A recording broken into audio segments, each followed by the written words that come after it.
और अभी कुछ देर पहले प्रधानमंत्री की अगुवाई में केंद्रीय मंत्रिमंडल की बैठक हुई है और इसी के बारे में पत्रकारों को ब्रीफ कर रहे हैं। आइए सीधे वहीं चलते हैं। पहले जो सार्क गेम्स हुए हैं अभी, उसमें जो भारत की टीम की अभूतपूर्व सफलता हुई है, उस पर प्रधानमंत्री ने कैबिनेट को ब्रीफ किया और पूरे कैबिनेट ने अभिनंदन किया भारत की टीम का। आपको जानकर खुशी होगी कि शिलोंग और गुवाहाटी में जो पूरे खेल ऑर्गेनाइज हुए, इसमें सारे सार्क कंट्री आए थे and there was a unanimous view that this was the best ever organised SAARC games. और जहां तक परफॉर्मेंस का सवाल है, भारतवर्ष को 188 गोल्ड मिले, 90 सिल्वर और 30 ब्रॉन्ज। आपको हम डिटेल्स दे देंगे कॉपीज की। 308 भारत को मेडल्स मिले। The second was Sri Lanka, 25 gold, 63 silver, 98 bronze, 186। India 308, Sri Lanka 186। And the third was Pakistan, 12 gold, 37 silver, 57 bronze, total 106। बाकी अफगानिस्तान को 7 गोल्ड मिले, बांग्लादेश को 4 मिले, नेपाल को 3। अगला आयोजन नेपाल में होगा। But what is a matter of great assurance is that India has continued to maintain its lead as far as sports excellence is concerned in the SAARC countries, and you can see the difference of 188, 25 and 12. मित्रों, अब मैं cabinet के फैसले के बारे इसकी प्रति आप सबको दे देंगे। आज सबसे पहली बात जो कैबिनेट ने फैसला किया है, और ये बहुत ही ऐतिहासिक फैसला है, कि वर्ल्ड हेल्थ ऑर्गेनाइजेशन और जो अपनी आयुष मिनिस्ट्री है, इसमें कोलैबोरेशन के लिए फैसला हुआ है। And basically it is designed to give a fillip to the branding, to the international acceptability and awareness generation about Indian system of medicines. और इसमें स्पेशल फोकस है benchmark for training in yoga, benchmark for practice in Ayurveda, benchmark for practice in Unani medicine and benchmark for practice in Panchakarma. तो भारतीय पद्धति के जो स्वास्थ्य लाभ के सारी ये औषधियां हैं, इनको अंतर्राष्ट्रीय स्तर पर इनकी गुणवत्ता, इनकी क्षमता, इनकी संभावनाओं के बारे में जानकारी और इंटरनेशनल बेंचमार्क के अनुसार इनको पुनर्स्थापित किया जाए, तो इस दिशा में ये बहुत ही महत्वपूर्ण कदम है। दूसरा फैसला जो आज कैबिनेट ने किया है, the cabinet today has approved the trade facilitation agreement. ये बहुत ही हिस्टोरिक फैसला है। You may recall that the Bali agreement was there in the WTO, जहाँ एक आर्किटेक्चर बना था, and thereafter it was incumbent upon the member countries to formally approve it, and thereafter that was the request of the WTO General Council also. तो आज हमने approve किया है proposal for notification of commitment under the trade facilitation agreement of world trade organisation and acceptance of the instrument of acceptance of protocol to TOFO. इससे ease of doing business में सुविधा आएगी। ये क्या ट्रेड फैसिलिटेशन एग्रीमेंट क्या क्या contain करता है? Movement of goods, release and clearance of goods and goods in transit. तो कस्टम अथॉरिटीज और ट्रेड फैसिलिटेशन के बीच में कोऑर्डिनेशन हो, क्विक डिस्पोजल हो, कन्वीनियंस हो, ये इसका पूरा सार है। तो ये एक बहुत महत्वपूर्ण फैसला हमने किया है, और इसमें कोऑर्डिनेशन और प्रोविजन को इम्प्लीमेंट करने के लिए एक national committee on trade facilitation बनाई जाएगी, जिसमें secretary department of revenue and secretary department of commerce दोनों को चेयर होंगे। Therefore you can understand that our government gives so much of keen emphasis on trade facilitation as a result of our concern to further promote ease of doing business. मित्रों, एक तीसरा विषय important है जो मैं आपको बताना चाहूंगा कि आपको मालूम है कि बांग्लादेश और भारत के बीच में एक समझौता हुआ था, जिसमें 111 एन्क्लेव इधर आए, 51 उधर गए। तो उसके आधार पर वहां के लोगों ने जिन्होंने भारत की नागरिकता ली, उनके वोटिंग का क्या करना है, इसके लिए डिलिमिटेशन होना जरूरी था। तो बंगाल में डिलिमिटेशन हो चुका है, 2008 में कंप्लीट हो चुका है। और आप सभी बहुत वरिष्ठ पत्रकार हैं, आप जानते होंगे कि once the delimitation is complete, no one can touch it. It required a change in the law, both under the Delimitation Act and also Representation of People Act.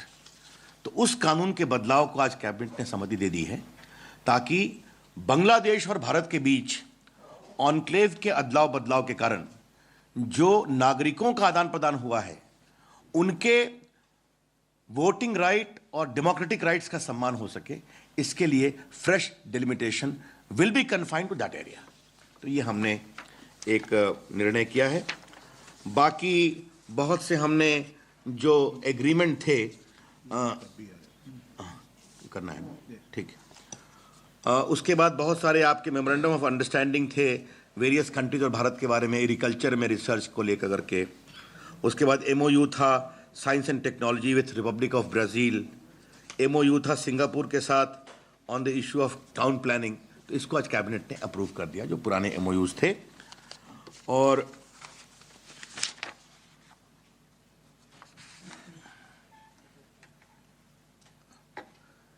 आज कैबिनेट ने, yes it's very important, has given in principle approval to the LIGO India Mega Science Proposal for Research on Gravitational Waves. The proposal, known as LIGO India Project Laser Interferometer Gravitational Wave Observatory in India, is piloted by the Department of Atomic Energy and Science. अब इसमें आप देख लें कि this approval coincides with the historic detection of gravitational waves a few days ago. Indian science research is so fast. तो आपने देखा cabinet ने फैसला किया है, मैंने कहा आपको बता दूं, और इससे साइंटिस्ट को और इंजीनियर्स को ग्रेविटेशनल वेव में गहराई से जाकर ग्लोबल लीडरशिप लेने में सुविधा मिलेगी। ये हमारा एक बहुत ही महत्वपूर्ण फैसला है। तो कैबिनेट के महत्वपूर्ण फैसलों की मैंने आपको जानकारी दे दी। इसके बारे में एक नोट है जो आपको मिल जाएगा अलग से। अब मैं मित्र सुरेश जी से आग्रह करूंगा कि रेलवे के बारे में जो निर्णय हुए हैं उससे माननीय पत्रकार मित्रों को अवगत कराएं।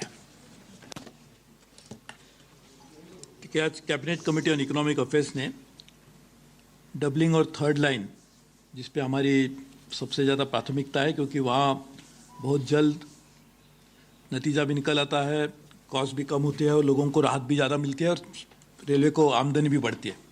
ऐसे 6 प्रोजेक्ट को आज मान्यता दी, जिसकी तो कुल मिल के लागत 2474 करोड़ होगी, 2474 करोड़।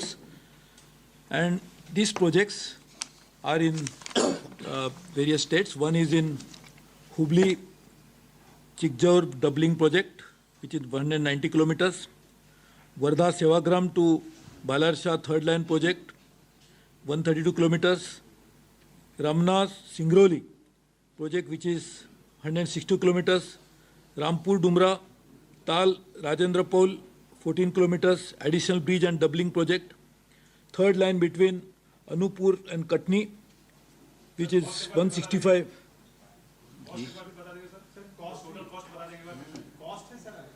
टोटल कॉस्ट बता दें। Total cost is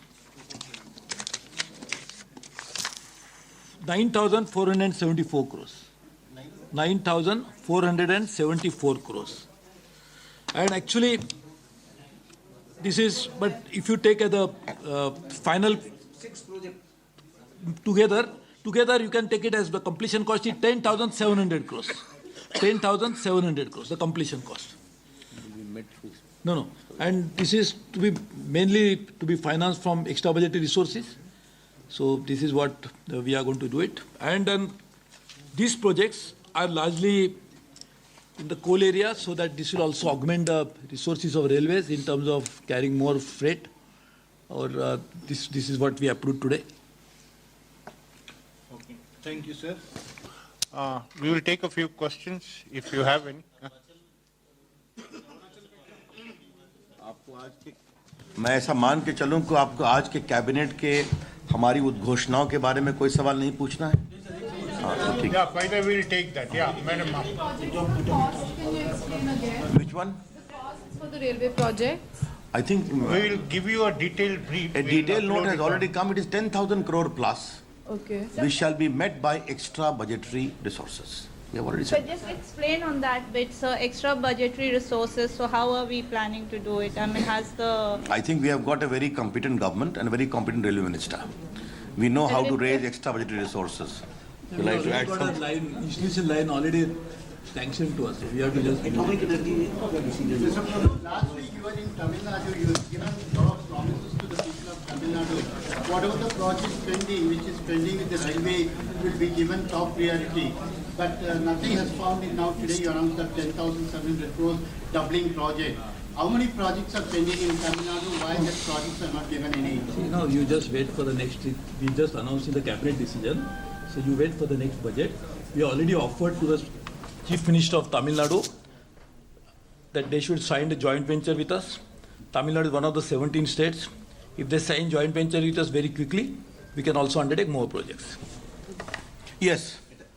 No, she was to ask some question. Hello, you have to ask some question. You also raise your hand. No. Dicha. Atomic energy का जो डिसीजन हुआ है इसके बारे में जरा डिटेल्स नहीं, देखिए ऐसा है। साइंटिस्ट एंड इंजीनियर्स को लेकर जी जी, मेरा खाली कहना ये है कि ये जो प्रोजेक्ट है ये laser interferometer gravitational wave observatory in India, ठीक है, इसका नाम हुआ लीगो इंडिया प्रोजेक्ट शॉर्ट में। बाकी आपको रिटन स्टेटमेंट मिलेगा तो उसमें ये लिखा हुआ है। इसमें क्या है कि हम ये एटॉमिक एनर्जी और डिपार्टमेंट ऑफ साइंस मिलकर इसको चला रहे हैं और ये आपको मालूम है लगभग 8 किलोमीटर का बीम बनता है।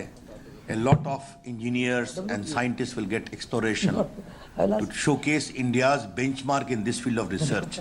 तो उस दिशा से रिसर्च के दिशा में भारत एक दुनिया की बड़ी ताकत बने, इसका एक बहुत बड़ा प्रयास है। रविशंकर जी, आपने अभी WTO के बारे में बताया कि आपने एग्रीमेंट किया है जिससे ईज ऑफ बिजनेस होगा, लेकिन जो अपोजिशन का लगातार कहना है कि ऐसा माहौल नहीं कि ईज ऑफ बिजनेस हो सके और श्वेत पत्र तक की मांग कर रहे हैं। तो जिस तरह का माहौल पे लगातार टिप्पणी है और जाहिर तौर पे ऐसे में निवेश नहीं आ रहा है। देखिए, विपक्ष अपनी बात कहता है, उनको आलोचना करने का अधिकार है और हम काम करते रहते हैं। कभी अलग से विस्तार से बात करेंगे। मुझे आपको बताते हुए बहुत खुशी हो रही है कि इस मुल्क में अब 10 करोड़ मोबाइल फोन बन रहे हैं। मैं आज ये कहना चाहता हूँ। तो अभी आप देख रहे थे ये सीधा प्रसारण जहां पर कैबिनेट के अहम फैसलों के बारे में पत्रकारों को जानकारी दी जा रही थी, जिसमें बताया गया कि कैबिनेट के अहम फैसले जिसमें WHO और आयुष मंत्रालय में एक समझौता हुआ है, जिसके अनुसार भारतीय पद्धति में जो स्वास्थ्य लाभ की औषधियां हैं उसके बारे में खासतौर से अंतर्राष्ट्रीय स्तर पर उन्हें किस तरह से पुनर्स्थापित किया जाए, इसके लिए ये फैसला किया गया है। इसके अलावा ट्रेड फैसिलिटेशन एग्रीमेंट WTO के साथ किया गया है, जिससे ईज ऑफ डूइंग बिजनेस में सुविधा होगी और इस पर एक नेशनल कमेटी भी बनाई जाएगी जो कि ट्रेड फैसिलिटेशन पर होगी और सरकार का पूरा जोर है कि जो ईज ऑफ डूइंग बिजनेस है उसको लागू किया जाए और उसमें कोई परेशानी किसी को ना हो। इसके अलावा भारत बांग्लादेश के बीच जो ऑनक्लेव्स का आदान प्रदान हुआ था और वहां से जो लोग भारत आए थे उनकी वोटिंग राइट्स को सुरक्षित रखने के लिए भी सरकार ने ये फैसला किया है कि कानून में संशोधन किया जाएगा। इसके अलावा सरकार ने सहमति दी है LIGO इंडिया प्रोजेक्ट को लेकर, जो अभी हाल ही में ग्रेविटेशनल वेव्स को लेकर एक बड़ा एक्सपेरिमेंट अस्तित्व में आया है, उसको लेकर भारत में LIGO इंडिया प्रोजेक्ट को लॉन्च किया जाएगा। तो ये कुछ अहम फैसले। इसके अलावा रेलवे से जुड़ा भी एक अहम फैसला जिसमें doubling of railway lines, railway tracks की बात की गई है, जिसमें 6 प्रोजेक्ट्स को आज मान्यता दी है केंद्रीय मंत्रिमंडल ने। तो ये कुछ अहम फैसले थे जिसके बारे में अभी जानकारी दी जा रही थी। चलते हैं हम अपने अगले